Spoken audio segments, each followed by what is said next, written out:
What's up, guys? Christian Duke from StrengthAddicts.com. So I got to watch a CNN movie last night on Steve Jobs, and it really was the Steve Jobs that I didn't know. I'm going to be honest with you, I didn't know a lot about the guy. Of course, I knew he was with Apple Computers, and I associated him with Macintosh and iPhones, iPods, all that fun stuff.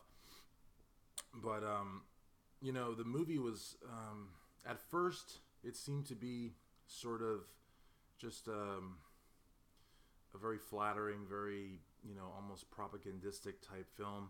But then it showed some things that I really wasn't aware of. Like, for example, the fact that he basically denied his daughter, and that, for years he did so, and that the daughter's mother and the daughter were living on basically nothing while he was worth like $200 million.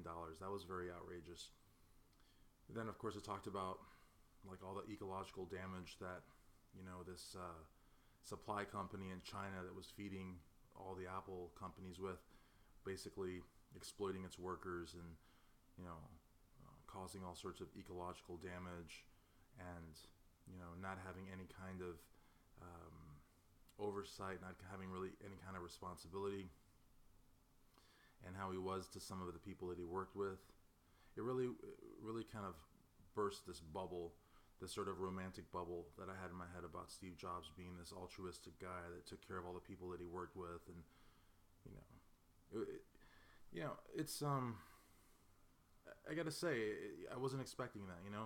In fact, I was thinking about turning it after about 30 or 40 minutes, because I just thought, like, yeah, it's cool, but I mean, yeah, they're comparing him with like Martin Luther King and John Lennon, and in the sense that people, mourned his passing, and how much he wanted to change the world, and how revolutionary he was, and outside, how much outside of the box he was. And then, of course, they talked about how, you know, he basically got canned or asked to leave Apple, and then he came back in the mid '90s when Apple was on its last legs and revived them. And of course, that would have been sort of a nice, happy ending. But then they talked about all the money that the company allegedly has in Ireland, and how they don't pay their taxes, or they don't pay all their taxes. And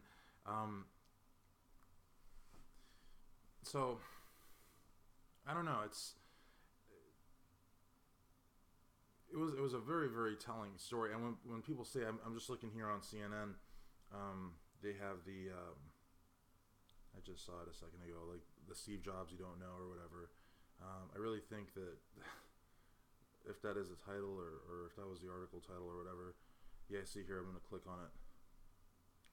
It's just, okay, so this is an article actually that's on CNN. It's called "The Five Faces of Steve Jobs" by Todd Leopold. It's I don't know if that's the actual name of the documentary, or whatnot, but it's actually, that might be the name of it. Totally unscripted review. Good movie. I don't know how Steve Jobs' estate or Steve Jobs' family. Well, actually, if you think about it, his partner and daughter were pretty much sidelined by the guy at first. I don't know. Then I also, after I watched it, I had to go on Wikipedia just to see, because I actually honestly didn't watch the full movie. I think I might have missed about half an hour because I fell asleep. Not because it was sucked or anything like that, but just because it was late at night. I did read on Wikipedia that he reconciled with his daughter and left her a multi-million-dollar, you know, bequeath or whatever. But like, again, I don't know. It's a good movie. Definitely a good movie.